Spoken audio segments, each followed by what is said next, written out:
সম্মানিত ভিউয়ার্স, আসসালামু আলাইকুম। সময়টা 1990 সাল। তখন মানুষের হাতে মোবাইল ছিল না, তবুও আনন্দের কোনো অভাব ছিল না। গ্রামের ছোট ছোট ছেলেমেয়েরা একত্রিত হতো একটা নির্দিষ্ট স্থানে। সকলে মিলে ছুটে যেত খোলা মাঠে। এই খোলা মাঠটাই ছিল তাদের স্টেডিয়াম। বন্ধুরাই ছিল তাদের সবচেয়ে বড় টিম। সবচেয়ে মজার খেলা হলো দাঁড়িয়াবান্ধা। এই খেলার প্রতিপক্ষ ছিল তাদের বন্ধুরাই।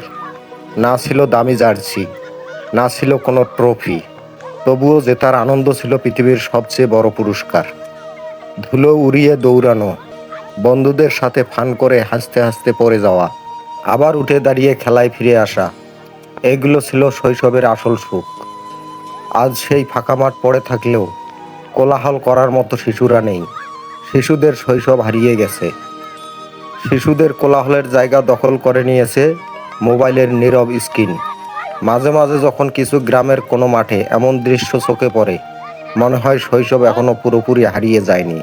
আপনার জীবনে কি এমন কোনো খেলার স্মৃতি আছে? কমেন্টে সেই স্মৃতিটা লিখে যাবেন। ভিডিওটি ভালো লাগলে চ্যানেলটি সাবস্ক্রাইব করে পাশে থাকবেন। ধন্যবাদ।